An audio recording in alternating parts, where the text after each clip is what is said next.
Members of Uganda's LGBTQ community are in shock and afraid for their lives after Parliament passed a new bill that would make it a crime merely to identify as LGBTQ. The anti-homosexuality bill passed with a near-unanimous majority on Tuesday. Same-sex relations are already illegal in Uganda and over 30 other African countries. The new law would introduce steep sentences, life in prison for same-sex relations, and the death penalty for aggravated homosexuality, which according to the bill involves gay sex with people under 18 or when the perpetrator is HIV positive, among other categories. Advocate Frank Mugisha is one of a few Ugandans who live openly as gay. His charity for LGBTQ rights was shut down last year. The last time the legislation was around, there were cases of suicide. So this time, this law is worse than the one that was here before because it has the death penalty. And many people will be worried. Many people would be scared.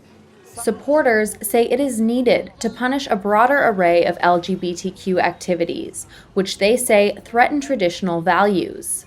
The law also bans promoting and abetting homosexuality, as well as conspiracy to engage in homosexuality. U.S. Press Secretary Karine Jean-Pierre noted grave concerns about Uganda's bill on Wednesday. If the AHA is signed into law and enacted, it would impinge upon universal human rights, jeopardize progress in the fight against HIV/AIDS, deter tourism, and invest in Uganda and damage Uganda's international reputation. The legislation will soon be sent to Uganda's president, Yoweri Museveni, to be signed into law. He has repeatedly denounced homosexuality. If the law is signed by the president, the worst would be mass arrests of LGBTQ persons, mob violence towards the LGBTQ community, putting LGBT persons, I don't know if they're going to be concentration camps or rehabilitation centers that are so discriminatory because many people are going to be internally displaced.